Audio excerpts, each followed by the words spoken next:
বাড়িতে অনুষ্ঠান থাকলে যদিও একটু ব্যস্ততা থাকে, একটু কষ্ট হয়, তারপরেও কিন্তু দিনটা অনেক বেশি ভালো যায়।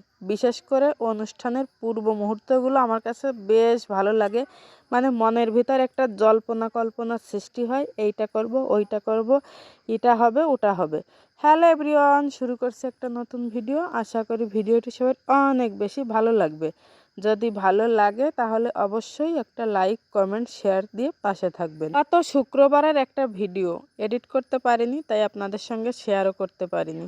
বাড়িতে একটা অনুষ্ঠান ছিল, আর এই যে সকাল সকাল আমরা সব কিছুর জোগাড় করে নিচ্ছিলাম। প্রথমে হচ্ছে ঠাকুরের আসনটা সাজাবো, তার জন্য আমি হচ্ছে এই দিদিকে একটু সাহায্য করছিলাম। আসনটা সাজানো হলে সবাই এসে বসে ঠাকুরের নাম করতে পারবে, তার কারণে আগে এই জায়গাটা সাজাবো। আর এ পাশে কিন্তু আমাদের রান্না বান্নার আয়োজনও শুরু হয়ে গেছে। ডাল ও প্রায় সেদ্ধ হয়ে গেছে।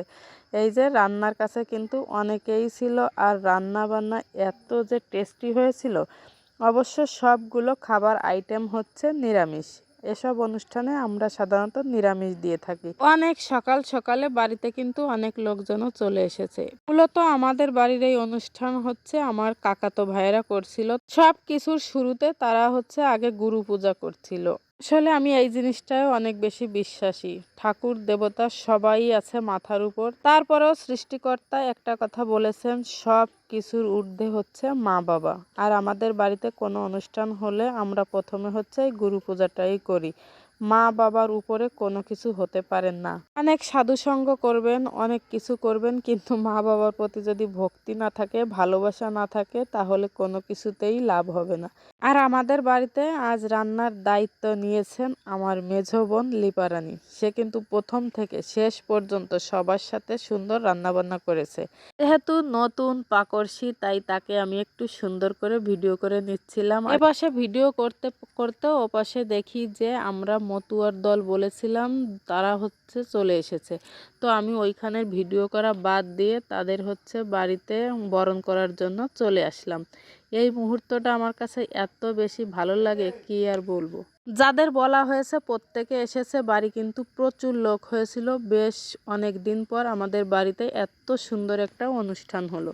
বাড়িতে কিছুদিন পর পর অনুষ্ঠান না হলে কেমন যেন একটুও ভালো লাগা কাজ করে না। অনুষ্ঠান হলে দেখবেন মনের ভিতর অন্যরকম একটা আনন্দ কাজ করে।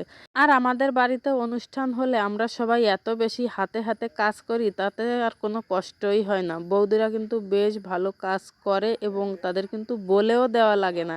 তারা একেবারে স্বতঃস্ফূর্তভাবেই কাজ করে। প্রথমে হচ্ছে প্রত্যেকটা দল, এই যে আমার ঠাকুরমা, ঠাকুরদাদা আর হচ্ছে আমার বড় জেঠুকে যেখানে রাখা হয়েছে সেখানে আনে, তারপরে হচ্ছে বাড়ির ভিতরে ঢোকায়।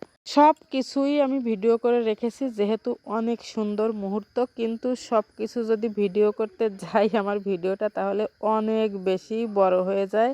তাই আমার কাছে সবচেয়ে বিশেষ বিশেষ যে মুহূর্তগুলো ছিল সেগুলোই আপনাদের সঙ্গে শেয়ার করলাম। যারা সনাতন ধর্মের আছেন তারা তো অবশ্যই বুঝবেন বাড়িতে অনুষ্ঠান থাকলে কি কি করা হয় আর কি কি করা লাগে।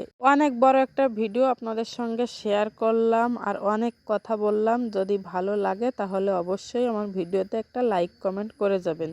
আর ভিডিওটা যারা প্রথম থেকে শেষ পর্যন্ত দেখলেন তাদের প্রত্যেককে অসংখ্য অসংখ্য ধন্যবাদ। সবাই পরবর্তী ভিডিও দেখার অপেক্ষায় থাকবেন। ধন্যবাদ, টাটা।